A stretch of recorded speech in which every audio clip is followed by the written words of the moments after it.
Police found the van still idling beside a cliff, doors open, headlights on, but no driver. Inside, a baby seat, uneaten fast food, a melted cassette labeled "Play Before Morning." There were no signs of a struggle. No footprints in the snow. No tire tracks leading in or out. 43 years later, during demolition, a city worker pressed play and heard his own name spoken softly, followed by tomorrow's date.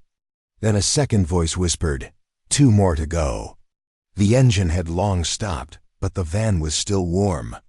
Not a living warmth, not breath or body, but something ambient, something sustained. As if whatever had left hadn't gone far. As if something had chosen to linger. Officer Meek stood at the cliff's edge with his gloved hands cradled together, like he was holding the van's silence. The baby seat in the back had a tiny knitted sock still caught in its plastic corner. No child, no strap marks. No spit-up stains, clean, too clean. The window beside it was half fogged, but only from the inside. It's still warm. He said again, not because he was confused, but because the air hadn't acknowledged him. Because the van hadn't stopped humming. He turned off his recorder. He listened. No wind, no birds.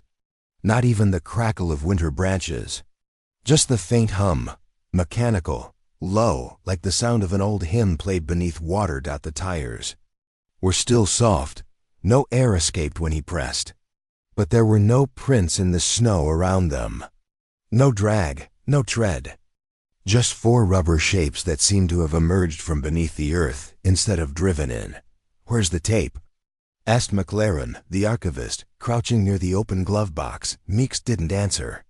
He was still staring at the mirror. On the sun visor, half flipped down, reflecting the cliff behind them. But the reflection wasn't quite right. There was a crack in the glass that ran through the trees, but no such crack existed in the world behind him. He didn't want to speak. He didn't want the mirror to respond. McLaren tugged open the cassette deck. The panel stuck, then gave. Inside, something viscous. Melted plastic fused along the edges of a warped cassette with no label, only a pressure mark. Not a fingerprint. A press, too deep, almost intentional. "Bag it," McLaren whispered. "Don't catalog it, not yet." They didn't question that decision. The tape was placed in a lead-lined envelope, not evidence procedure, but something he'd used before, years ago, when they found those sealed reels in the shut-down school radio tower. The ones that played backwards, even when stopped. Van's rearview mirror tilted again. No one touched it. Meeks tried the driver's door again, still unlocked. Inside, 2 things sat untouched. A crumpled paper bag of fast food, fries gone hard but still warm, and a folded photograph, burnt. On the edges, the burn hadn't come from fire. It curled in the way heat from a bulb might distort paper over years. Except the photo was time-stamped, yesterday. 4:13 a.m. He unfolded it. The image was almost gone. But one shape remained, not a person, a reflection. A child's face in the side mirror, watching the person holding the camera. But the timestamp didn't match the camera model. That Polaroid hadn't existed in 1982. They left the car running, McLaren said. But didn't leave. They were told to leave, Meeks replied before knowing why he said it. No phones. No wallets, just the food, just the sock, just the photo. And beneath the floor mat, a child's shoe. Not worn, just placed. Facing forward. Like it had been positioned by someone trying to remember how a child would sit. In the trunk. Beneath the tarp, something weighted. They found at last. A hymnal. Pages torn, water damaged, but dry now. Inside, one ripped page, folded tightly, the paper stiff with age. Written in red pencil, as if by a child's hand. "Don't turn it off again." The handwriting matched a psychiatric intake form from 1974.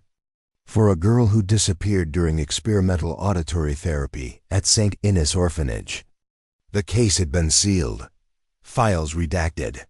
Her photo removed from the yearbook, but the shoe was a perfect match. Same brand. Same initials on the inside. Meeks sat down on the edge of the cliff. The sun was coming, but the van still held a veil. Blue glow, like an hour stuck between frames. Time hadn't passed here. Not fully. Not since the last time the tape was played. Mick Laren pulled the van's manual from the glove box. Pages were missing. Scribbled between the wiring diagram and fuse chart. Another note, same red pencil, same shaky hand. 3 names. 1 per dawn. The third opens the door. He didn't ask what door. He didn't need to. They all felt it. The air had gone thin. Like the cliff itself was listening. Later, when the van was towed and archived, the tires left no tracks on the snow. When they played the surveillance footage back, the camera glitched, a white flare. Then blankness, then 2 frames where the van's rearview mirror showed someone sitting in the driver's seat. Head turned, smiling, but no one had been inside. Baby seat was sent for analysis. Inside the base, behind the padding, they found the hymn page again. Folded differently, same red pencil. This time, just a phrase, the car still hears her. They ran thermal scans of the van 2 hours later. The heat signature hadn't faded. It had moved. From the engine to the tape deck. Then to the rear view. Mirror. Mick Laren called Meeks 2 days later. He'd played the tape. It said my name, he whispered. Soft, like it knew how I breathe. What else? Meeks asked. It said a time, tomorrow, same as the time stop on the photo, 4:13 a.m. Silence, and then it said, 2 more to go. They didn't speak again. McLaren's body was found slumped beside the original tape. Headphones melted. Fingernails missing. The recorder still ran, but the tape was gone. Meeks requested the case files. They arrived with pages missing. Redacted lines had been replaced by black wax, not ink. Names obscured by scratches that bled through. But someone had written something in the margins. We shouldn't have stopped the hymn. He visited the van one last time, now sealed in a municipal lot, behind barbed wire and a silence that seemed cultivated. The window still fogged from the inside. The mirror still cracked. He stared into it. His own face didn't reflect. He opened the door. The interior was cold now. But the warmth was still somewhere, under the seat maybe. Or deeper. Deeper than the frame allowed. On the passenger side floor, half under the burnt photo, sat a cassette, no label. Just plastic, warped, black, and impossibly deep. There was a mark pressed into the back, not written. Not scratched. Pressed. Like a thumb, holding something in. Meeks didn't touch it. He only watched. And the tape. Hund. A melted cassette. No label. Just a finger smudge pressed too deep. The hallway light was still on when Lena entered the office. But it didn't feel lit. Fluorescent hum. No shadow. No warmth. As if the bulb had burned through the hour without illuminating any of it. The municipal records room had no windows, no heat, no clocks, but the cassette player waited. The melted. 1. She hadn't meant to be alone. They were supposed to catalog the van contents together, McLaren and Kinsley, 2 archivists, 1 officer. But they'd been called away. Urgent, they said, no specifics. Just nervous glances and a reminder not to plug anything in until after sunrise. Lena stayed, not because she wanted to, because the tape had been warm when they touched it. As if it hadn't stopped playing. As if something inside it still remembered how to speak. She unwrapped it from the lead-lined envelope. No label, just a warp in the plastic and a fingerprint, so deep it looked pressed from the other side.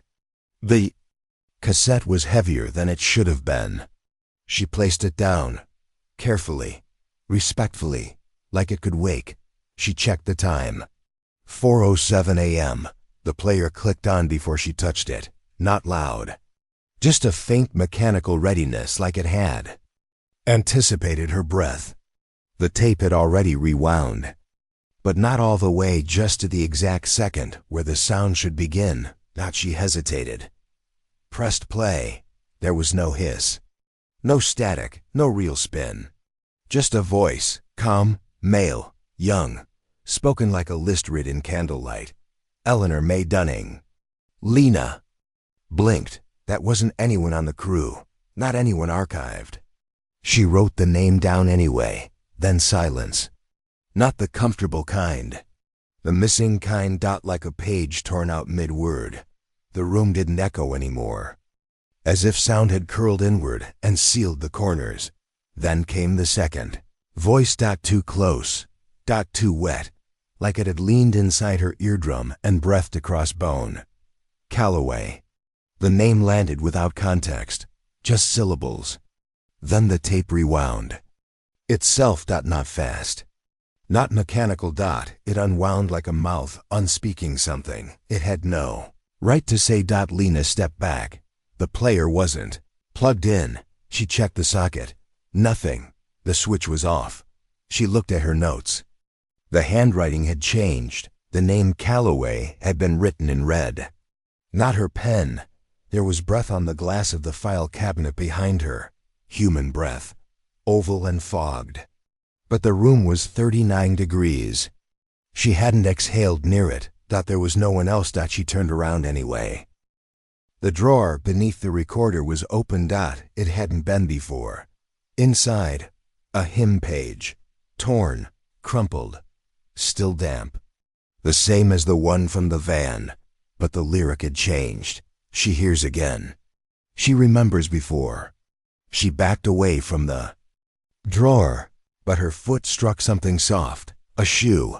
A child single quotes S. Same kind they pulled from under the passenger seat. Lena hadn't brought it in. No one had. She picked it up. There was a name stitched beneath the tongue. C. Calloway. She didn't remember breathing for several seconds. The tape clicked again.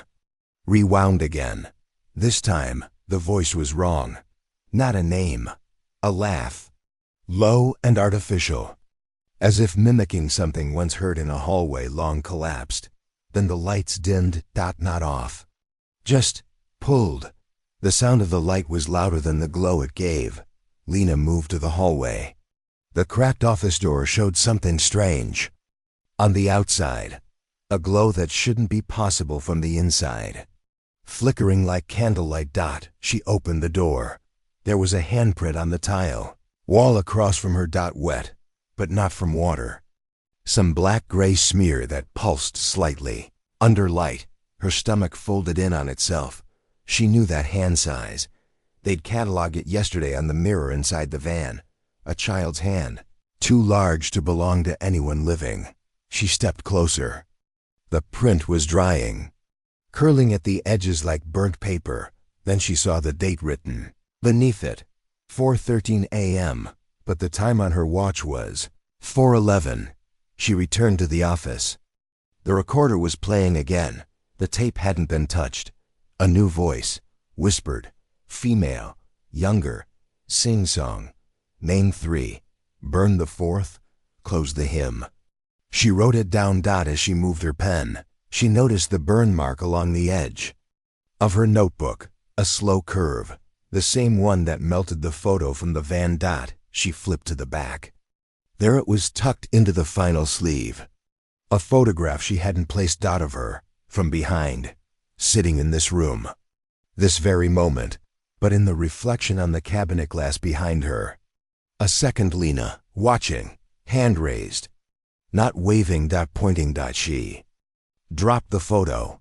The cassette stopped spinning. The player clicked. Silence returned. Then came the breath. Right, against her cheek. No warmth. No voice. Just the act of breath. Remembered. She didn't scream. She only asked, "Who's next?" The tape answered, "You." Her watch turned 4:13 a.m. The lights returned. The recorder ejected the tape. No motor. No mechanism. Just rejection. Lena stepped back. The drawer that had opened now pulsed with static. Inside, the hymn page folded itself. The name Calloway scratched into the wood beneath it. She turned to leave. To write. To file. To run. But the office door had no knob now, just a small mirror inset. Where the handle should have been. She looked in. It didn't reflect her. It reflected the office. Empty. Recorder paused. Tape melted. Chair turned the wrong direction. And on the desk. A new note. In red pencil. Her handwriting. Don't let them turn it off again. At 2:17 a.m. She woke to the printer humming. Eileen didn't own a printer. She sat up slowly, breath folded against the silence. The apartment, third floor government issued, was supposed to be empty but familiar temporary housing for state preservationists, yet it still carried the scent of stripped tape and wet insulation. She hadn't touched the wall switch. The power was supposed to be cut after midnight. Still, across the floor, behind her stacked archival boxes, the old microfiche printer they'd pulled from the school basement earlier that week glowed like a soft wound. It shouldn't have worked. It had no cord. No ink. The screen still flickered in a shade of green not used since '83. She didn't remember plugging it in or moving it upstairs. She rose, bare feet against concrete. Cold. The machine clattered once, half mechanical, half breath. She stepped closer, watching the screen jitter between date stamps. March 12, 1972. Then a child's face. Then nothing but vertical lines like teeth. The printer let out a quiet, wet-sounding roll. One sheet. One line of ink. No header, no source. The voice wasn't alone. She stared at it. Something about the spacing. It wasn't machine set. More like spacing made by a finger tapping each key slowly, deliberately, pausing, watching. There was no timestamp, just that sentence. And behind the paper, she noticed the thin mirror nailed to the wall behind the filing cabinets, still draped in the cloth she'd used since the second night, since the reflection had shown snow, though it hadn't snowed in the city in over a decade. She turned to leave the page alone, but the printer made another noise. Not a jam, not a signal, a laugh, too low, too slow. Not human slow, almost waiting. She backed away. The mirror caught the motion. The cloth slipped. In the reflection, her body paused, her breath held, but she wasn't standing. The mirror showed her seated, back hunched forward, headphones on. Listening. She hadn't worn the headphones in weeks. They'd been tagged for evidence after the first night of playback, after the name was spoken that no one recognized, after the second name matched the morning obituary. Still, the reflection showed her wearing them. Still, the reel spun. She turned. Her hands touched her ears. Nothing there. But the hum was inside her now like memory. By 3:02 a.m., she had reopened the archive logs, redacted folders from the St. Ninian's preservation tapes. She wasn't supposed to have them. The district had officially lost the sound logs during transport. The janitor, Ralph, had left a note behind before disappearing. All it said was, "Check the hymn track 7. It answers back. The tapes hadn't been digitized." She threaded the reel into the microfilm's cracked spindle. She didn't hit play. It began on its own. The voice returned, warped, faint, but not distant. Glory, glory. Then static. Then a child's breath. "I didn't mean to hide. I didn't want the others to lose their names." She froze. That line had been whispered to her once, in the stairwell below the East Wing, the wing that didn't exist on the school's floor plan. The floor plan that Ralph had scrawled over with an ink circle around a blank square. She shivered. The breath on the tape thickened, slower, louder, like it was learning to time itself with hers. A faint echo of her own inhalation came half a second after she took it. Then came the static again. Then the second voice, lower, slurred, no words, just syllables crumbling like wet teeth. The spectrogram printed itself, without command. It was automatic, or guided. Two waveforms, overlapping, the first shaped like a jaw, The second she couldn't say. Fingers maybe, 4 or 3 and a thumb. One bent, one smiling. She didn't know how she knew it was smiling. But it was 3:37 a.m. She opened the bottom drawer of the desk, the one she'd nailed shut after the third night. After finding the burnt photo. It was there again. Same photo. Same curl at the edge from heat. Same child in uniform though now. The eyes had shifted. Or someone had scratched them wider. Next to it was the child's shoe, mud-stuck, laced. The tag inside read, "Property of Ward C Dorm 4. She'd never seen it before. She hadn't gone below Ward B. She lifted it. A whisper, dry as cloth, sighed beneath the insole. He didn't like the way they walked away from him. She dropped it.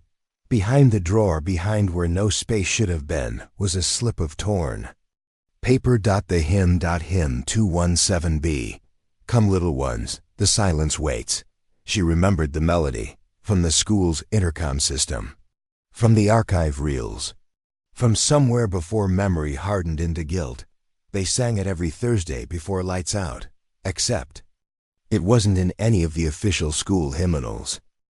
She lifted the paper. Her breath fogged the mirror behind her again, but she wasn't facing it. The fog stayed. She checked the time stamp again. 4:01 a.m. She remembered the warning from the engineer, his voice trembling in the report's margin. Don't let the tape play past 4:13. That's when it notices. She hadn't believed him, until the real word faster, until the voice skipped in syllables again, until the mirror began showing a different wall behind her, a red hall. Not her room, a hall she'd seen in dreams she didn't remember waking from. Then came the handprint. On the window, inside. She moved to it. The glass was dry, but the breath fogged again. Right next to her own. She whispered her name. The fog repeated it, but the pitch wasn't hers. She turned. The printer exhaled another sheet. It wasn't inked. It was photo paper, glossy, warm. A new spectrogram, overlapping waves again, but this time there was a second shape, a smile, a shadow, and just beneath it, someone else's finger pointing to a faint audio mark. She turned the paper, expecting nothing. But on the back was a typed line. Don't let them turn it off again. Her fingers trembled. She looked up. The mirror showed the reel still spinning, the headphones on her ears. Her mouth wasn't moving, but the tape was answering. The hymn began again, but this time it wasn't sung. It was whispered. And behind the whisper, someone else was breathing. They sealed it because they knew it would breathe again. The last fluorescent bulb in room 3C hummed like a held breath, high, unbroken, like something waiting not to be noticed. Ada kept her hand on the cassette spine. The label had been peeled off, replaced with pencil. Session 9 McRae. The A written twice, the first one smudged underneath. The cabinet was too cold for July, too deep. It had no back wall, just that soft echo behind the folders, like paper against breath. She'd been told the original files were lost in the fire. She'd believed that for years, until someone mailed her a copy of her own intake photo. She was 7, wearing someone else's sweater. In the background, another child's hand was raised, not waving, just pressed against the glass of the transport van. 5 fingers, pale, tapping, blurred as if moving. But no other child had been listed on the manifest. The van window had shown her face too. But the reflection had a bruise she didn't remember. Ada pressed play, static, then a breath. Not his. Can you tell me your name? The psychologist's voice asked, calm and too far from the mic. Paper shuffled. I'm not supposed to, a child replied, whisper quiet. That was her voice. She didn't remember saying it. The drawer under the player slid open. She hadn't touched it. Inside, a hymn torn from a blue book, creased, scorched. At one corner, let the little ones come unto me. Below that, a charred photo. A van again. 2 children this time. The second face scratched out with something sharp. But the handprint was clearer now, and this time, it wasn't hers. Ada stood. The light above flickered as her shadow shifted across the soundproof wall, cut by seams that shouldn't be there. One vertical hairline thin ran from floor to ceiling. It moved when she blinked. She turned the cassette over.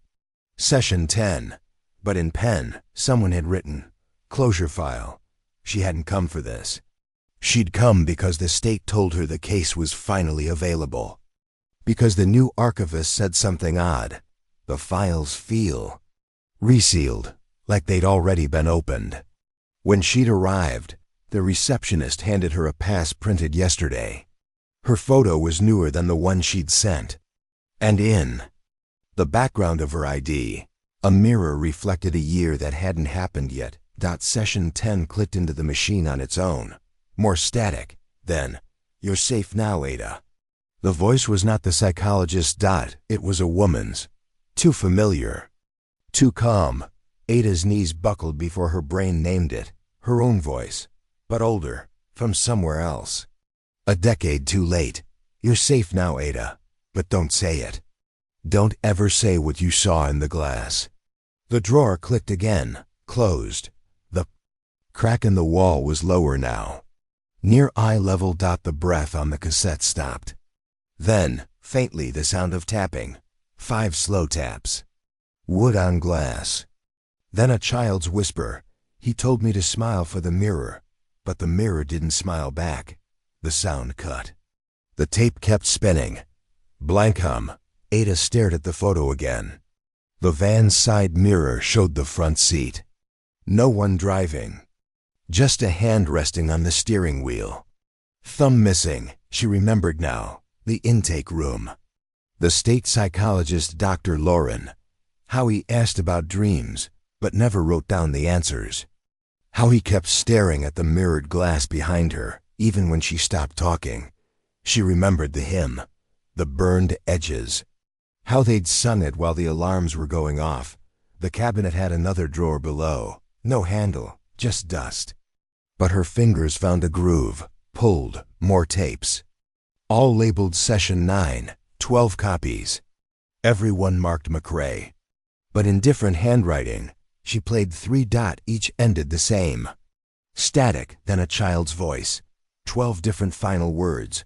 Mirror, gone, again, not her, wet. Wall, upstairs, he followed. Not breathing, don't blink, saw me, burned shoe. And the last one scratched into the tape plastic itself. Found me. Ada looked at the floor plans. She had made a copy of the old building layout before it was condemned. The hallway outside 3C didn't exist anymore, not on paper. But here, beneath her feet, the tile pattern curved slightly right. A hallway buried. Inside a wall, she followed the curve. The light didn't flicker now. It stilled. As if the building was waiting. At the end was a door. Cracked. Light through it soft. Dusty, amber, like lamp glow from inside an old child's room. The door shouldn't have existed. It wasn't in the floor plan. Beside it, a child's shoe. Left foot only, too clean. Pink strap half torn. Ada reached for the doorknob. But it turned before she touched it. A room beyond. Old, institutional green walls. Filing cabinets lining both sides. Every drawer labeled closure. And in the center, a mirror, turned to face the wall. Duct tape across the frame, on the desk beneath it. One open file. Hers. But the pages were printed in reverse mirror written. The photo clipped to the front was recent. It showed her yesterday. Standing outside the building. But in the vans. Side mirror behind her. The same child's hand. 5 fingers. Palm out. Tapping. She turned the photo over. No timestamp. Only a handwritten line. This case is closed. Until she says the mirror's name. Her breath fogged the glass of the mirror, though she hadn't moved. Behind her, in the glass, a second breath appeared. She didn't turn. She remembered what the voice on the tape had said. Don't ever say what you saw in the glass. She stepped back, closed the file. But the drawer didn't close. It stayed open, humming faintly. A new photo sat underneath hers. Same van. Same child. Only now, the mirror showed more. A face behind the hand, smiling, watching. And the reflections. Lips moved, again. Outside, the hallway was darker. The door to 3C gone. And the shoe gone too. She checked the photo again. The mirror still held the hand, but now the fingers tapped a different rhythm. 2. Then 3. Like knocking. Or asking to be let out. Held the photo up to the light, and something shimmered faintly in the gloss. Not the van, the mirror. A reflection of the interior. A drawer. Labeled, for her. It hadn't been in the real room. She turned back toward the cabinets. Only one was slightly open now. As if breathing, she opened it. One photo. Black and white. Dated 1973. Same van. Same mirror. But this time, it showed a reflection of her. Older. Hand on glass. Palm out. Tapping. Smiling. The date was circled, in red ink. With 3 letters scratched below. A DA. And that was the loop. She had never left, and neither had the mirror. He swore he hadn't returned. The demolition site had been cordoned, sealed, signed off. But Elias stood anyway in the remains of the observation wing, the floor soft with soot, the windows blind with dried rain. There was no roof, now just steel rods pointing upward like they'd tried to catch whatever had left, or stop whatever might return. His boots cracked glass with each step. It wasn't safety protocol, nothing was. He had no permit, no clipboard, no jacket. Just his brother's ID badge in his pocket. The lamination had curled from heat. The photo, scorched at the mouth, made his brother look like he was screaming. There had been a storm the night they sealed it. Or maybe it had been too quiet. The report said Sunday. Elias remembered a Tuesday. Even the smell was wrong. It wasn't mildew or mold, but something processed, preserved, like dust prepaged by memory. He breathed through his sleeve, and the taste came anyway. Old hymn book. Paper and burnt skin. He stepped through what had once been the records corridor. A wall had collapsed inward, not down. The ceiling tiles lay untouched. But the floor plan printed on the emergency map in the hall showed no door where he had just come from. A mirror leaned against the wreckage, cracked from corner to corner. But something inside, it moved slower than he did. Elias didn't look directly. Something stayed buried by, being watched sideways. The basement stairs had never been part of the plan. But there they were, perfectly intact, no soot, no char, no ash, clean as if nothing had touched them. No one had remembered a basement. The demolition crew had no floor plan for it. The original layout had shown only 3 levels. Elias had gone down anyway, breathless, slow, counting the number of steps in his head, but forgetting the number halfway. It was colder. The air changed flavor. Old cotton. Molded sugar.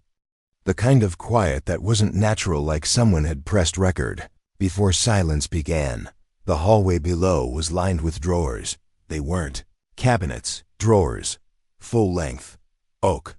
Brass tags. Some pulled halfway, others sealed shut. A few hung open like mouths that had been interrupted mid-confession. The names had no last initials.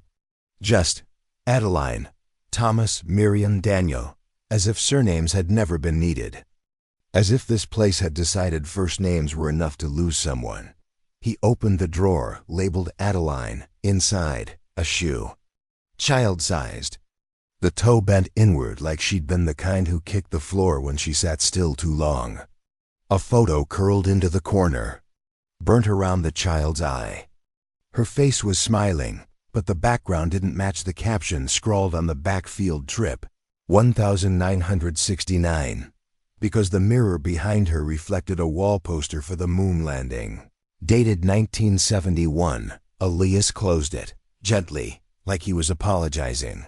He Open Daniel, a hymn, ripped from a book, folded into fourths. The ink had bled into the fold. The words, "Let me not be rewritten," had been underlined, not part of the original hymn. And below that, a burnt VHS tape. Label melted into the plastic. But a note tucked underneath said, "Play before demolition. Only once. The basement had no power." But the viewing room at the far end, the one with the soundproofed walls and padded floor, still had a generator.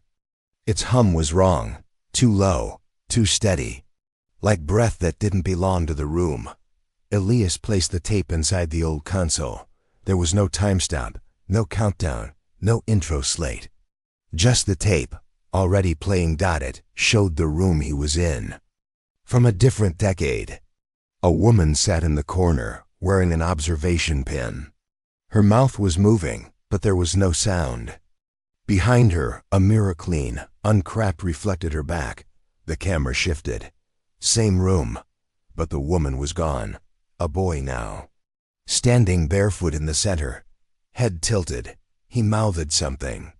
The room darkened, though the lights hadn't flickered. A sudden crack at the mirror's edge hairline, but it moved. The boy turned, looked into the lens, whispered something. Elias paused the tape. Rewound 5 seconds. Played again. No whisper. Rewound again. Played. Still silence. Then, without touching the remote, the screen flickered. The boy. Again, but closer now, pressed against the mirror. His breath fogged the glass, and behind him something stood that didn't have a shape, just height, and a hand. A hand that reached toward the boy's reflection but left no shadow. The screen buzzed white, then black, then the woman again. But older. Her mouth bleeding. Then Daniel. Smiling. Then static. Elias ejected the tape, hands shaking. He hadn't remembered pressing play. Only the moment after. Upstairs. The ash had changed. It wasn't loose anymore. It clung. Patterns formed. Letters. On the walls, barely readable. We were only watched when forgotten. On the stairs. Not all exits are endings. The drawers in the hall now gone. In their place. A photo tacked to the wall with a rusted nail. A van. Burnt. Windows smeared. And in the driver's side mirror, a hand, palm out, tapping the glass from inside. He turned away, then back. The hand was gone, but the nail had gone deeper. He emerged into daylight, though no sun showed. Cloud cover thick like cloth. He walked the edge of the old West Wing. It had collapsed inward, taking the records room with it. But one filing cabinet remained upright, untouched, as if the building had agreed to leave it behind. Inside, just one file, labeled Witness Shift, Memory Correction. May 17th to 21st. The dates meant nothing. But the paper inside had been printed in reverse. Mirror, inked, like it was only meant to be. Read backwards. The last line translated through his phone camera read. If they all remember Tuesday, it wasn't Sunday that happened. The folder smelled like ozone and hospital wristbands. He dropped it. Something buzzed. Not a sound. Not electrical. A watch, half buried in the soot nearby, still ticking. Still ticking. Stuck at 4:13. Just like the tape had started. Only this time, it was on his wrist. She had not returned to the ward in 40 years. Not since the night no one logged. The hinges knew her weight. Though one sigh from the door, and the corridor exhaled like it remembered. Nurse Daria Mallon had once moved through these halls like she belonged to them. Now she moved like a trespasser in a dream. The linoleum had yellowed, peeled in places, but the stains underneath were exactly the same. She looked for the stain beneath bed 4.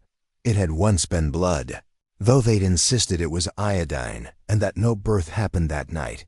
The child was born in silence. No cries. No name, but Daria remembered the slipper. The small blue one left beneath the bassinet, far too clean for a hospital floor. She never saw the child wear it, and no one ever claimed it. But every time she'd looked away from the baby, the shoe had shifted just slightly toward the corner where the mirror hung. The mirror had always been wrong. In it, the monitors were newer. The wall color was wrong. A poster beside the door offered vaccinations for a year that hadn't happened. She'd pointed it out once. Dr. Velman had stared at her a long time, then asked if she'd been sleeping properly. She'd been drawing again. The sketches began the morning after the child vanished. She didn't mean to. Her hands moved before. She woke. Half asleep in her coat, charcoal clutched like a thermometer for something she couldn't feel. Each time, it was the same child. Stitched mouth, eyes looking off frame, until the seventh one. The final sketch. The child was listening. Daria stepped into the old ward, now shuttered behind a rotted maintenance-only sign. Her breath clouded faintly in the air, though it wasn't cold. The furniture was gone. But the smell remained. The sweet antiseptic lie hospitals wear like a mask. Along the far wall, behind peeling paint, the mirror remained, untouched, unbroken. Waiting. There had never been a record of the birth. She knew she'd checked the ledgers, even the locked ones.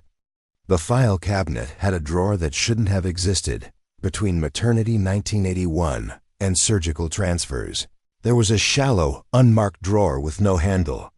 You had to know it was there. Inside it, nothing but carbon copies. And one redacted page. The mother's name had been blacked out.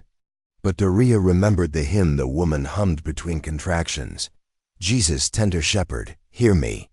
The melody had torn from a prayer book the hospital had banned after the psychiatric merge. The page fluttered now, tucked into the vents above bed 4. Brittle as old skin.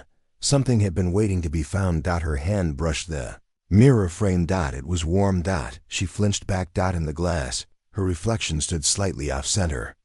Behind her, no beds, no cabinets, but something pale moved. It wasn't there when she turned. Only in the mirror.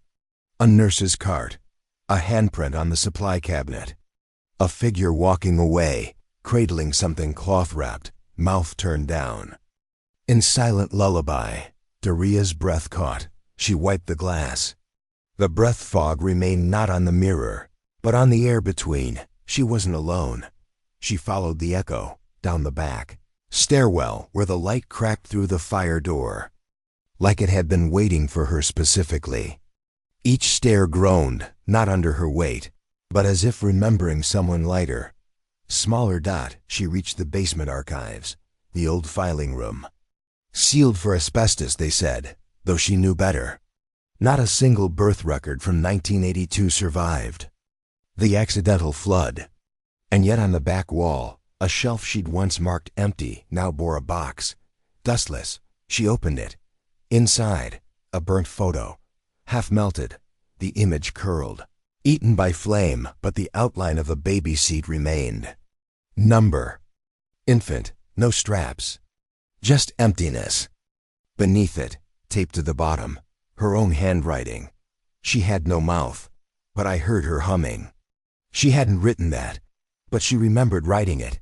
The sound came again just behind the wall, a soft shuffle, like paper turning. Daria pressed her ear to the plaster. Silence. Then the voice.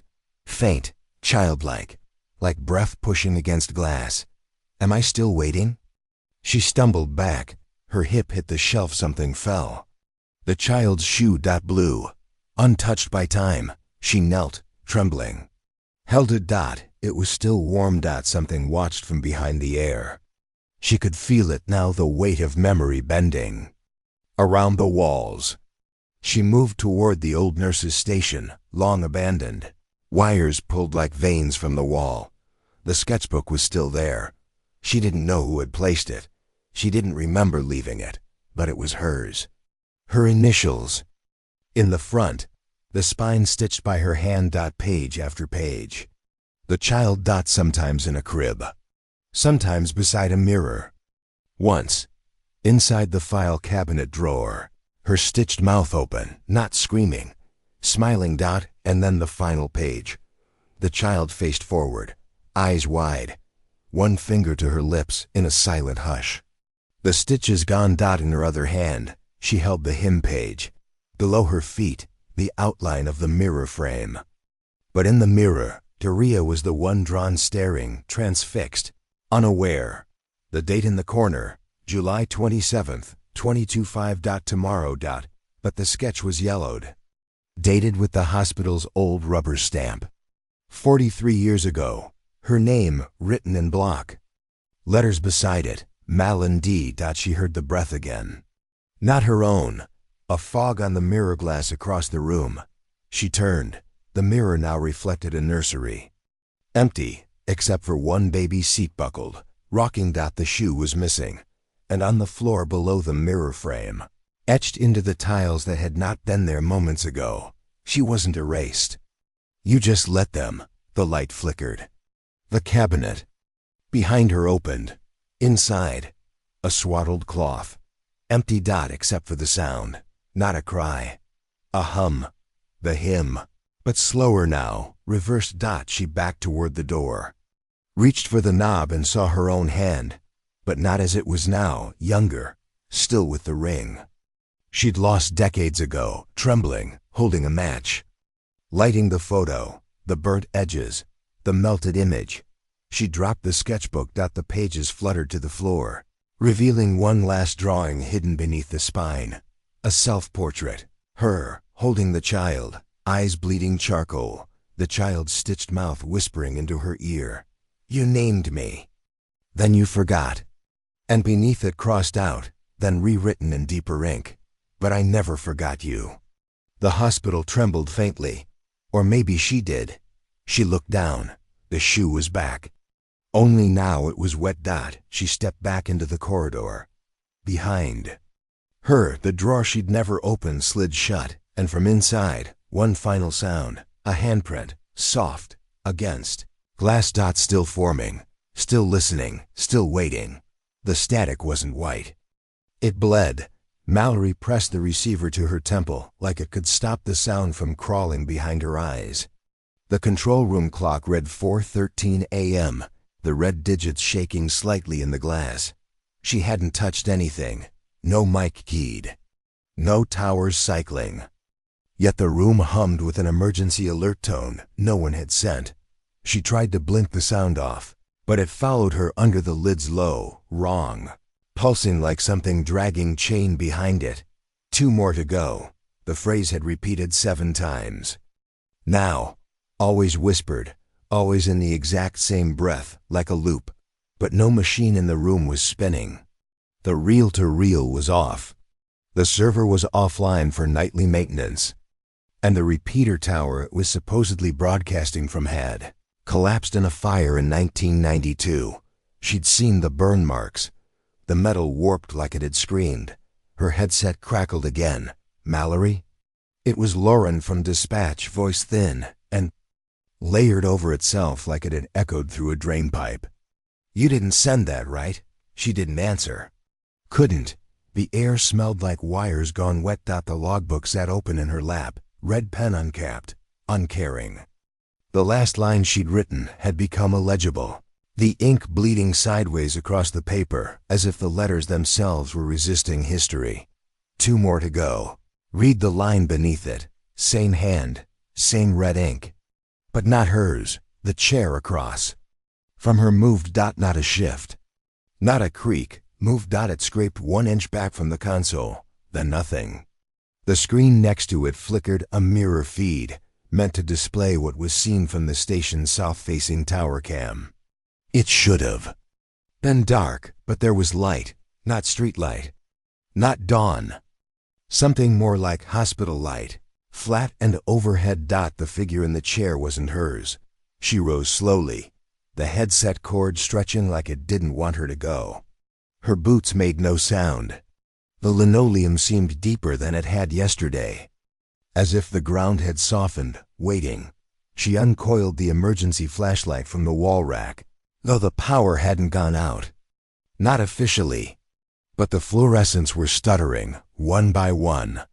And under each flicker, the wall showed marks that hadn't been there. Small fingerprints, Child-height. She reached the archive hallway.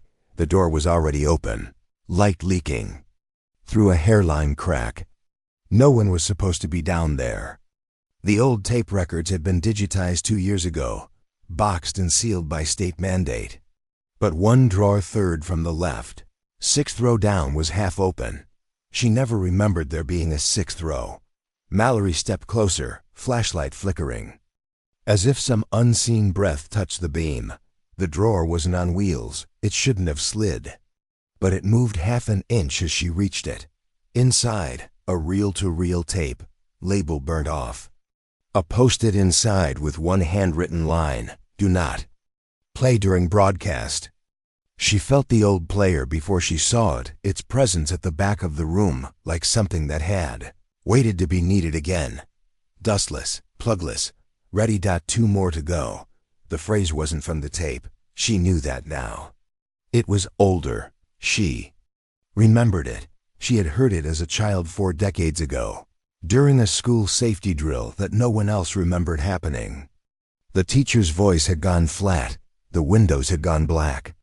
A shoe had been left in the hallway with ash around it. She hadn't remembered that until now. Her hands placed the tape without asking her. Her fingers moved with the precision of long-forgotten training.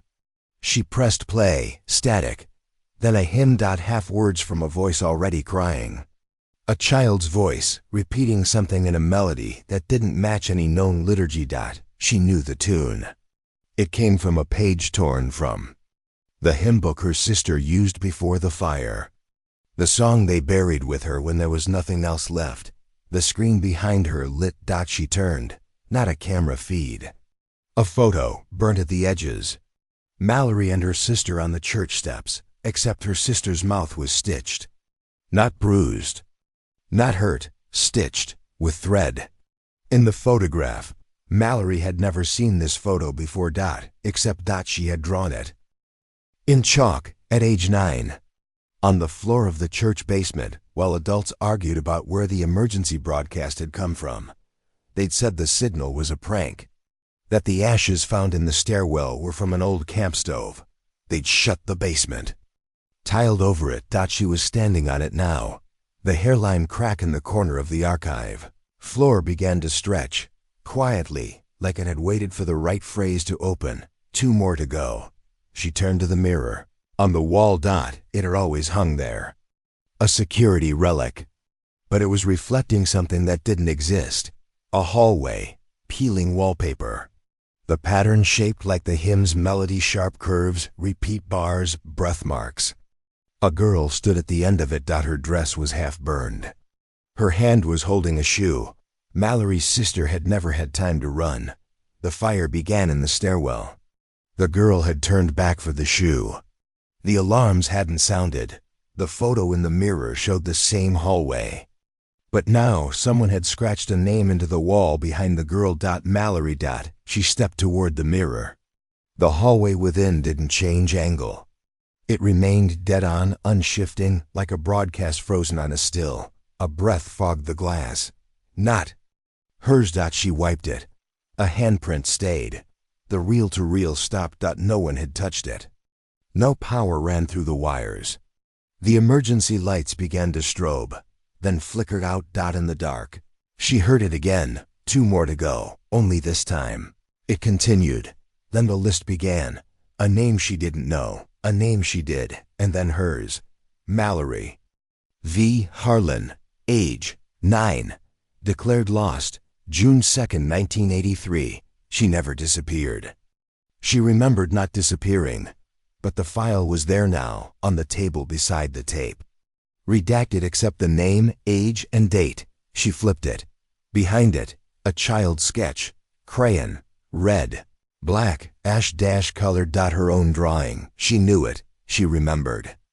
Hiding it behind the church radiator, so her mother wouldn't see the girl with the stitched mouth again.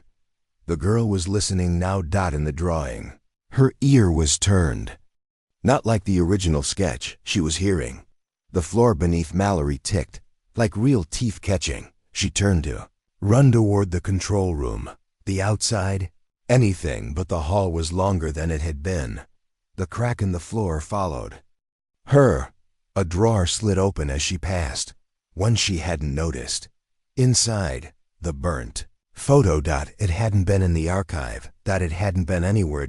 She picked it up with shaking hands.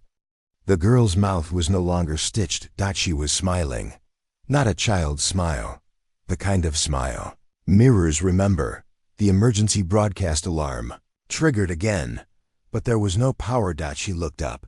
The old emergency reel-to-reel was spinning. No power connected, and the voice inside it whispered one line more. Mallory never left the fire. Then the tape tore. The basement wasn't on the map. Not the new one. The staff maps ended at room 3B. A janitorial closet sealed shut, marked asbestos risk in heavy red marker. But when Isla pressed the wall behind the cracked sink, it gave a soft click, and the hollow behind it breathed. The flashlight flickered. Once, she held her breath, pressed her shoulder to the drywall. Damp, too damp for a closet. Her fingers found an edge, a gap. She peeled back the paneling. The air behind it tasted like rusted teeth. She stepped inside, the corridor beyond bent. In a way architecture shouldn't, like it had been folded, then reluctantly reopened. Her footsteps thudded soft against warped vinyl tile. Long bubbled from water damage, peeled like scabs. A hum droned above. Not electric, older, mechanical. Like a patient machine still waiting for its cue. She didn't call out. That was the rule. She'd read it in the margins of the old archive ledger, just before the page tore itself away. If you hear your name in the dark, don't answer. It's not them anymore. Her hand found the recorder in her pocket, analog, secondhand, still warm from her palm. She pressed record, tape begins, breath, steps, then silence. A low vibration, almost under the skin, then a voice. Not hers. Eli Ward, Mira Keller, a pause, then softly, two more. She froze. Mira Keller was her mother's name. No one here should have known that. And Eli. That was the boy who vanished from her third-grade class. No photo in the yearbook, just a blank square. They said he moved, but the desk stayed empty for weeks. Then someone else sat in it, and the teacher never blinked. She pressed on. At the end of the hallway, a door, cracked slightly open. Light moved behind it, sluggish and golden, like honey left too long in the sun.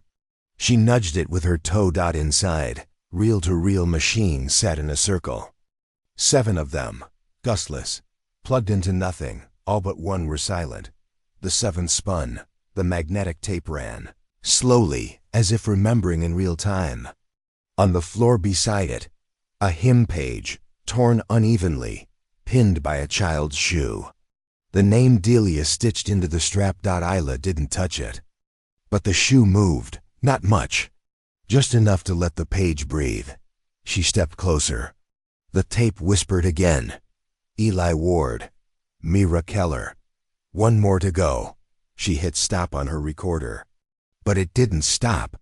The whisper looped, not through her device, but in the air. No source, no speaker. Just presence. Like the sound remembered her. On the opposite wall, a mirror. Oval, ornate. Wood eaten black at the edges. She didn't want to look, but she did. It showed a hallway. Not the one she'd just come through, but similar.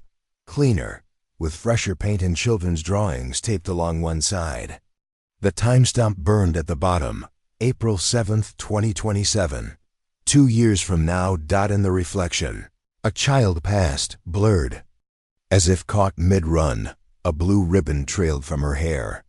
It looked like the one Isla wore in 3rd grade, before she stopped tying it. The girl looked over her shoulder. And for a moment, the girl's eyes matched hers. Then she turned a corner and vanished. She backed away. Her heel struck something, a drawer, not built into any desk. Just there, freestanding. It didn't belong. She opened it. Inside, a burnt photo, half charred, but enough detail remained. A classroom. Her mother, young, too young, maybe 16. Seated beside a boy with no name. But Isla had seen him before, in a faculty record labeled non-hire. No position. Just a redacted salary and a comment, knows the tower code. Beneath the photo, a second hymn page. Burnt at the edges like it had fought its own salvation. Then she saw the desk, pushed against the far corner, half under a filing shelf. Which shouldn't have fit here was a school desk, small, rusted, deep blue plastic. Isla hadn't seen it when she entered. But it had always been here, carved into the surface. Under years of initials and scrawls was a single message, newer, deeply scratched. I heard mine twice. The air thickened. She stepped back, but the drawer slammed shut on its own. The mirror flickered. The reel-to-reel tape hissed, not whispering now, just sound. Like it knew it had been caught lying. The tape reversed. Myra Keller, Eli Ward. Then static, then something else. A breath. Right behind her ear dot she turned. The wall was bare, but her breath fog on glass that wasn't there. She ran. Her hand through it, but no barrier met her palm. The fog dissolved dot and the voice returned. Some names come back. That's when she saw it dot another tape recorder. Same model as hers. Sitting on the desk now. It hadn't been there. She lifted. It pressed play dot no static. Just a single voice, younger, unsure. This is Isla Keller. April 6th, 2027. They said it was just rehearsal. A beat. Then whispered, but I heard mine twice. The tape popped out. She looked down. The burnt photo in her pocket now showed a third person. Faint. In the background, by the classroom. Window, watching dot it was her. She checked her recorder. Still spinning, but the tape inside was blank dot. She set it down dot and under the hymn page. Under the shoe, under the drawer, she found the ledger. Not one she remembered. But it held her name, once in print, once in handwriting not hers. The second listing was dated tomorrow. She closed the book. Backed out of the room. Left the mirror turned toward the wall.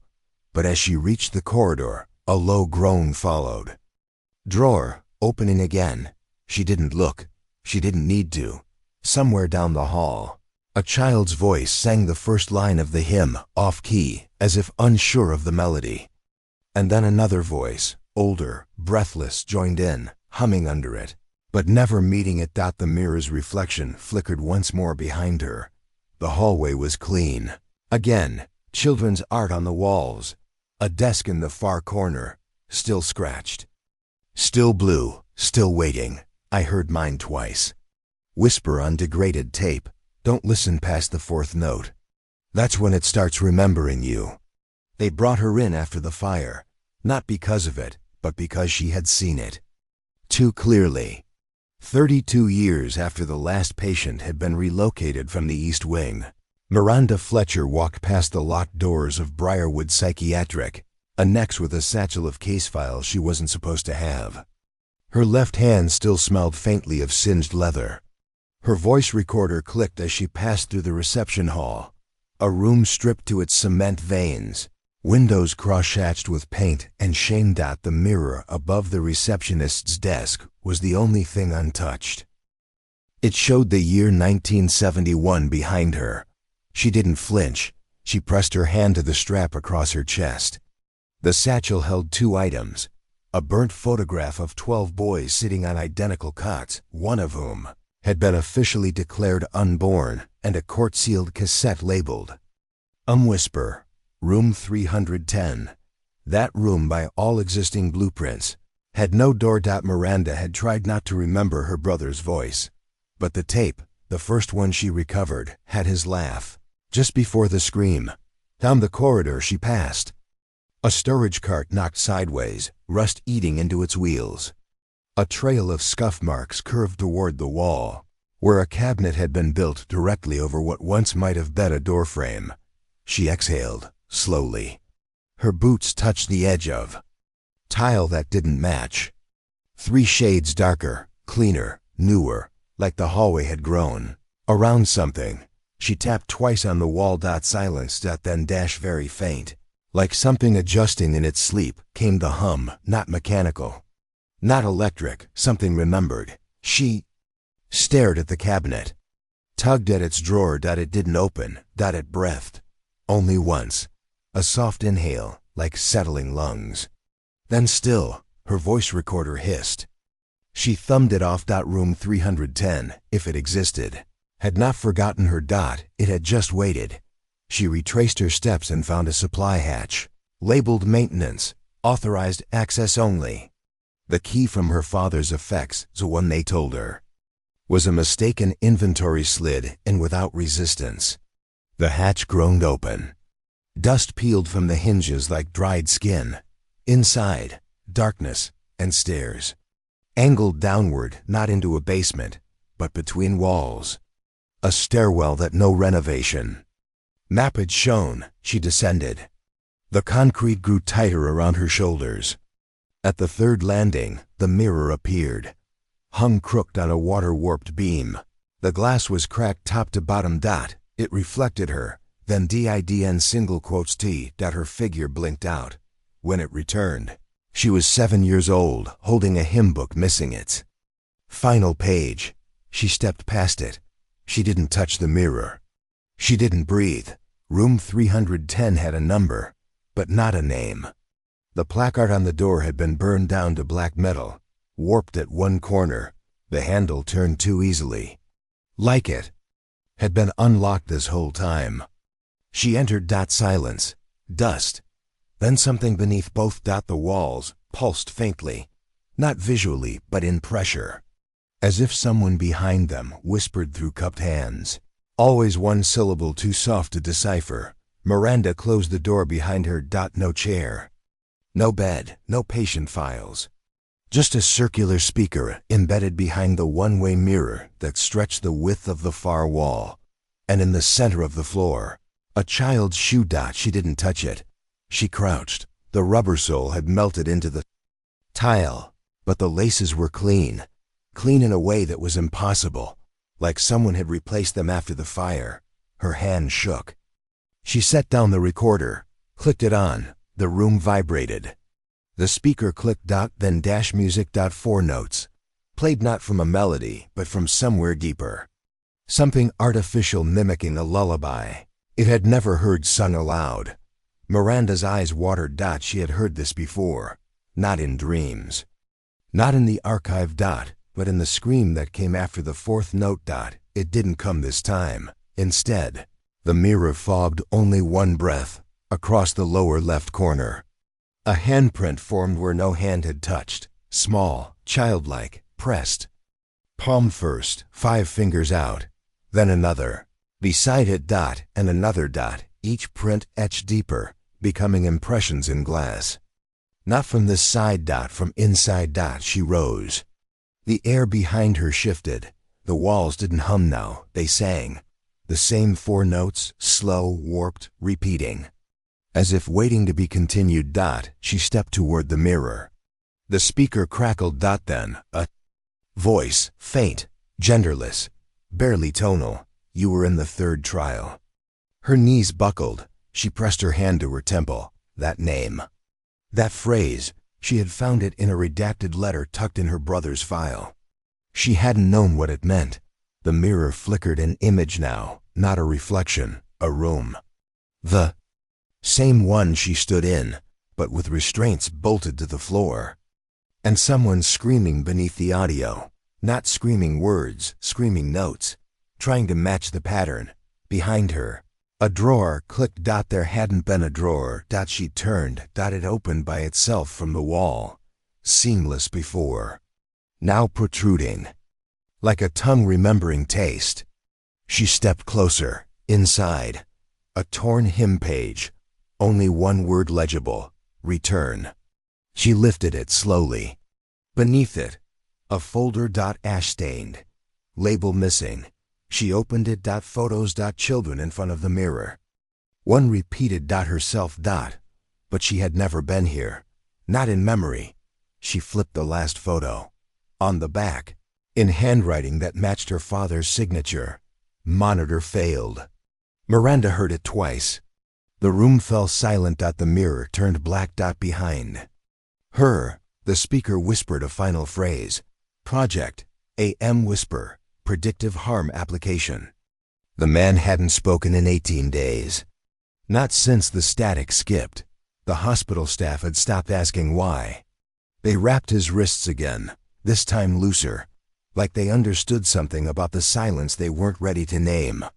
Room 213 had been fitted with felt along the seams. Soundproofed, they said, but he still cupped his ears when the floor nurse rolled the cart past. Her wheels squealed. A pitch too familiar. Elias Wren's fingers no longer curled in sleep. They just hovered half-tensed, like he was always about to block something. A sound, a word, a name. They didn't write that part in the chart. The chart just said reactive withdrawal, though someone had crossed that out with a dull pencil. Underneath, reverberation sensitivity. Internalized audio schema, then black ink, then a smear. The tape had glitched. That's what they said. It wasn't supposed to play past the second name. That's when the emergency reel kicked in. Always, you could hear the mechanical hiss where the override spliced like breath caught in the throat. Except that day, the machine stuttered. The tape paused. Then something else hummed through. They were testing predictive harm models. Read a subject's full name first, middle, surname, and a neutral voice. Monitor biofeedback. Record loss of self-time. Redact outcomes. Store footage in locked basement cabinets marked AM Whisper. Elias had listened, once, and only because he'd volunteered. Said he didn't believe in what the others saw. Said his head was fine. Said he didn't dream. But the night after, the dream was the room. Not how it looked, but how it sounded before it began. The way it remembered him. Now the walls held no symmetry. One corner sloped subtly away from the bed. The tiles changed shades by touch. They'd replaced the mirror twice. Said he kept scratching at the surface with his nails, though his hands were always bound. He'd whisper sometimes. Not words, but the tune. The one from the emergency reel. Low, off-key. Like someone humming with their mouth full of thread. There'd been a drawer in the old facility. Metal, fourth cabinet from the top. Didn't exist on any manifest. Elias had found it once when helping a junior attendant clean the archive shelves. No label, just a lock that didn't match the rest of the room. Inside, a burnt photo, 3 children in paper gowns. The middle one blurred, face smeared, as if fire hadn't taken evenly. A hymn page, yellowed and torn down the spine. Lo, the watcher waits at noon. And a shoe. Small powder blue, with handwriting on the sole. The third isn't born yet. The drawer was gone the next day. So was the attendant. When Elias asked, the supervisor smiled too quickly. We downsized that wing. Didn't need the storage anymore. But the wall still had a mark. A faint square where dust hadn't settled. And he could swear the crack above it moved. He started hearing it, then his name, barely, inside background noises. In the vent hiss. In the breath fog that shouldn't form on glass. But it wasn't just his name. It was followed by another. And another. The third never played all the way. But it almost did. That's when he saw it, leaning against the sound booth's wall. Not reflected. Not filmed. Just there. A figure in the white gown they used for cardiac sensitivity tests. No shoes, no face, but humming, not the tape. Not the hymn. Something else. It stopped when he turned his head. But the breath fog remained. He told the therapist. Once, before the silence. She was humming, he said, voice thin as tracing paper. I heard my name. And then the third started. And she was humming what came next. Who was she? She hadn't been born yet, but the tape already knew her. The therapist paused, then wrote something. Elias watched the pen move. He didn't blink. There were only 2 names approved on that reel, the man said carefully. You heard. A malfunction. No, Elias shook his head slowly. She leaned in, right by the wall. The tape glitched because she wanted to listen. He started covering his ears again that night. Not with hands, with his memory. Holding moments, too. Tight. Folding them until they muffled. A janitor said he heard humming once during lights out, from Elias's room. No music player. No devices. Just the sound warbling beneath the floorboards. They ran checks. No wiring faults. Nothing magnetic. The mirror reflected Wednesday's date, even on Friday. So they covered it with gauze. And still, sometimes when a nurse changed his dressings, Elias would flinch, not at pain, but at the reflection behind the gauze. I saw her mouth moving. He whispered once, eyes shut. She says the 3rd name ends time, not like dying, just unthreading. No more order. There'd been another test subject. Listed under initials only, R.C. Elias had never met him. But in his sleep, he'd mutter the same hymn line. Lo, the watcher waits at noon. The files had gone missing during the archive flood. But the date of R.C.'s last entry. The same day Elias heard the glitch. No photo remained. But someone found a note behind the wiring panel near the old sound booth. Child handwriting. Crude slanted. Play the 3rd. She already knows your name. Last week, a nurse noticed something else. Elias no longer mouthed the emergency tune. He mouthed syllables. 3 beats, repeating. Same rhythm as his name. But wrong. Consonants. Like his name was being translated. The facility didn't report that. But the old mirror wrapped in gauze cracked down the center 3 days later. And underneath, in the reflection, 3 names, one of them already crossed out. 1 flickering, 1 unreadable. Still, the tape remained in storage. 1 copy. Marked predictive harm test. AM whisper, number 43. It wasn't labeled as destroyed. Just marked, already played. Elias covered his ears, even in sleep now. And in his final therapy note, never submitted to official logs, someone wrote by hand, shaky blue ink, like the pen kept slipping. He said the 3rd name is already inside the tape. There was no record of the door being opened. No motion sensor, no fingerprint. But at 4:13 a.m., the van's dome light flickered once, briefly illuminating the dust, then died. Celia Bell had been 5 when her sister vanished. 43 now, she still dreamt of static that hummed like breathing. She didn't speak of it. Most nights, she slept with the bathroom fan on, just to drown the low whine that returned whenever the world went quiet. The chalkboard had reappeared in her father's belongings, packed neatly between old hymnals and birth records. It was cracked down the center, one corner blackened as if kissed by flame. On it, in white chalk smudged by trembling hands, 4:13 a.m., she's still in the van. Celia had not written it, but she remembered writing it. That morning, she returned to the demo site where the van had been discovered, though it had long since been towed. They'd paved over the ground, planted shrubs, named it something generic and neutral. Heritage. Lot. She stood at the edge, where a faint discoloration in the cement remained an uneven pour, like a seam in time. Beneath her boots, silence. But her right ear began to ache, a pressure she hadn't felt since the night Lena disappeared. She followed the pain. The community center beside the lot had been built quickly, funded by a grant no one remembered applying for. The janitor's closet bore a faded label, Room C7, though no other room used letters. Inside, beneath the bleach and buckets, the floor had an unnatural rise. She moved the cart aside. The tile was newer here, wrong shade, too clean. She tapped it, hollow. She pried it open with a rusted spatula. Beneath, a crawl space that breathed. The air smelled of melted plastic and winter coats. The flashlight flickered, though the batteries were fresh. As she descended, the sound began, not a tone, not quite, a presence shaped like sound. You didn't hear it. You noticed you were noticing it. She lowered herself into the dark. The room below was impossible. It should not have fit beneath the foundation.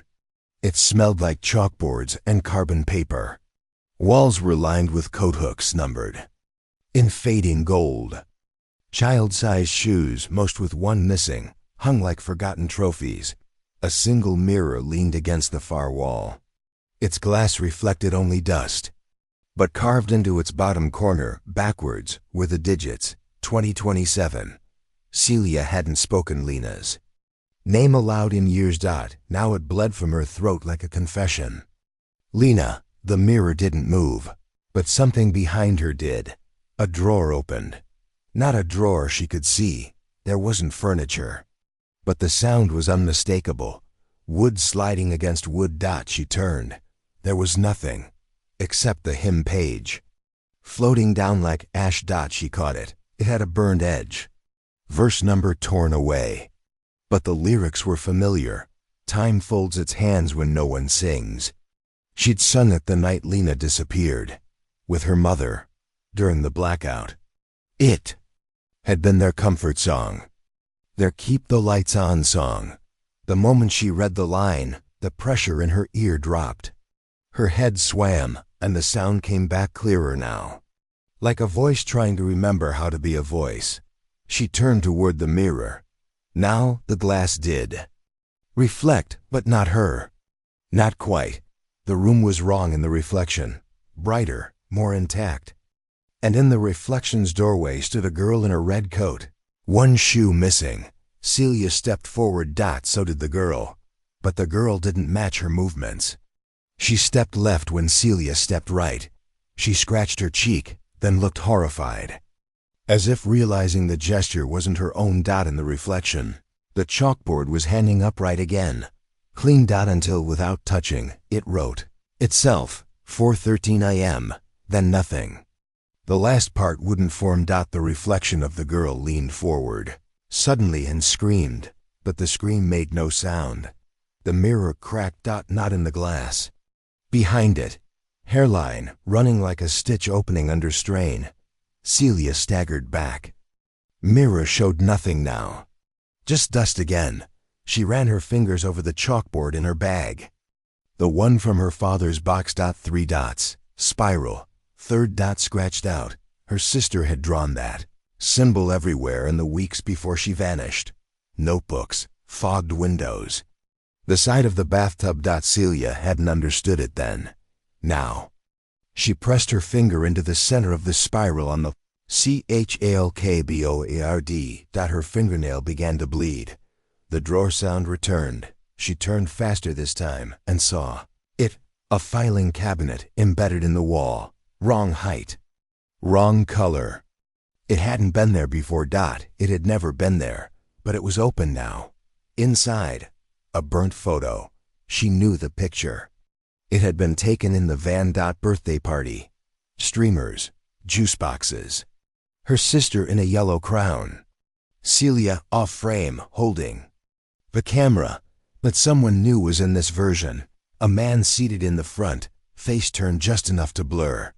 His hand on the wheel, and reflected in the side mirror, impossibly clear, was Celia.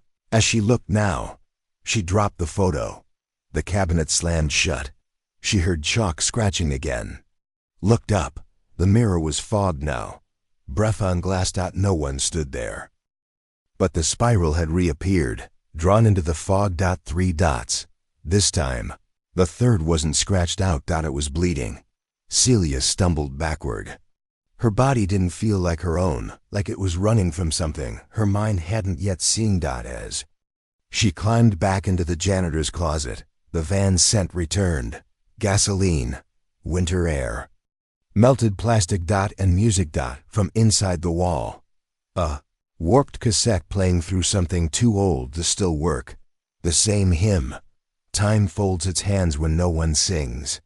She slammed the crawlspace shut, sat with her back against the door, and started drawing the spiral on her arm. Not because she wanted to, because she'd already done it. Later, officials would find the closet padlocked. From the inside, Celia's voice would return in fragments, humming the melody, scribbling the date. Tomorrow. Again and again.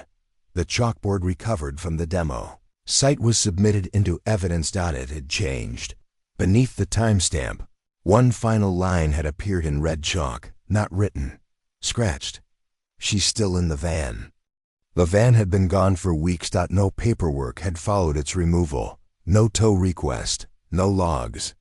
Even the clipboard in the records office, the one with thick, permanent ink for every sealed vehicle since 1971, had no gap, no correction, no crossed out line to suggest it had ever stood in the far lot behind Southridge Holding. But Isabel had seen it, had walked around it, touched the condensation on its windows. And now, the tape was back. It arrived in the department's outgoing mail, slipped between two outdated pamphlets on youth delinquency. There was no sender, no return address. The label had reappeared as if rewritten by a tired hand that had forgotten. It had written the same thing 100 times. Before. Play before morning. It smelled like ash. She shouldn't have taken it home. But she couldn't leave it under fluorescent light. Couldn't let one more thing become something she almost remembered. So now, at 3:11 a.m., Isabel sat cross-legged in her mother's sewing room, cassette recorder balanced on a floral chair, the tape waiting like a lung about to exhale. The floorboards below her had softened from past flooding. They creaked when she leaned forward. She pressed play. First, silence. Then static, slow and melted, like a childhood memory dragged through water. Somewhere in the white noise, footsteps. A door unlatching, then her name, not whispered, said it, Isabel. She blinked but didn't react. She'd been expecting it, dreading it, the same way she had expected, somehow, that the mirror across the room would not reflect this year. On the glass, her shirt was wrong. Her haircut was from when she was 9. And on the wall behind her, not in the room, not physically hung, the burnt photograph. The same one from the archives. Two girls in front of a red van. One smiling, one blurred from motion, as if trying to leave before the photo remembered her. She rose, turned to the wall, nothing there, looked back at the mirror. The photo was gone now. In its place, a shape behind her shoulder. Something. With fingers, but no arms, a suggestion. A breath. Isabel stood very still. The cassette hissed. Another voice began. A man's this time, younger than she expected. Exhausted, flat, like he'd already said this in his sleep. This is the 3rd time, the voice said. Same girl. Different building. Her stomach turned. They erased the basement, he added. But it didn't erase her. The player clicked as the tape auto-reversed. Side B began without her touching anything. The hymn played then. The one from the torn page, Come the Children, softly falling. But only the lower harmony, missing the melody. A child's voice, maybe 4 or 5, hummed along. Just half a beat too slow. She remembered that hymn. Not from childhood. Not from church. She remembered it from intake. Southdg. He didn't call them patients. Didn't call them children either. Subjects, she remembered now.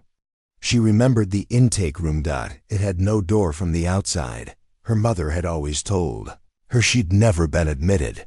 Then why did she remember the smell of the ceiling glue? Why did her palms still ache when she looked at brass handles? Isabel knelt slowly and opened the bottom drawer of her mother's sewing cabinet. She hadn't opened it since the house had been inherited. The lock had long since rusted. Inside, buried under yellowing embroidery patterns, was the child's shoe, white, with blue laces. Burnt around the heel, a small tag had been sewn into the tongue of it. Subject, a 3. Halberg. She hadn't worn blue laces. She had worn red. There had been 2 ISO bells. The tape clicked again, and the man's voice resumed. She's the echo, not the original, and she doesn't know. The mirror cracked, barely a hairline, from top to bottom. Her breath fogged the glass. She had not exhaled. There was breath where she had not stood. Isabel backed away. Her ankle caught on the carpet's frayed edge, and she fell to her side. The cassette deck tumbled off the chair, slapping the floor, but did not stop playing. The voice shifted. Older now. No longer male. The tape finds the third, the woman. Sighed. The first dies. The second vanishes. The third remembers. The words didn't just repeat. They looped. One bleeding into the next, faster. The first dies, the second vanishes, the third. Remembers the first dies. She yanked the plug from the wall. Still the tape played. Still. It played. She ran to the kitchen. The window above the sink showed the backyard. It should have been empty, but the van was there now, not parked, just present, as if it had grown out of the fog. Headlights off. Driver's side open. On the dashboard, something glinted. She stepped closer to the window. Closer. It was the burnt photo, the real one. Folded, half-melted. In the glass reflection of the kitchen window. Someone was behind her, not touching, but close enough to breathe. She turned. No one. When she looked again, the photo was no longer in the van. It was on the kitchen table. Wet. Still burning. The flame did not move. It just remained a small, unmoving flicker where her name had been. She stepped back. Hit the counter. Plates rattled in the cupboard, as if adjusting for her absence. And that's when she remembered the basement. The one her mother said was sealed in. 1984. Isabel opened the pantry door. Behind the canned soup and flour tins, there had once been shelving. It was gone now. The drywall looked fresh, but not new. She placed her hand against it. The wall felt warm. As if someone on the other side had just stepped away. She didn't need tools. She didn't even need force. The wall gave, just slightly. Enough for a crack to spread like a vein from floor to ceiling. Then a sound from behind it. A hymn. Slower this time. Come the children. Softly. Then a name, spoken just once. Isabel. A drawer opened behind her. One she had not touched. Inside. The mirror, cracked now beyond function, but written across it, in a finger's width of condensation, Subject A1, still inside. Isabel stumbled backward. The cassette hissed from the sewing room. Louder now, then clearly 3. Finally, now we begin. Tape click.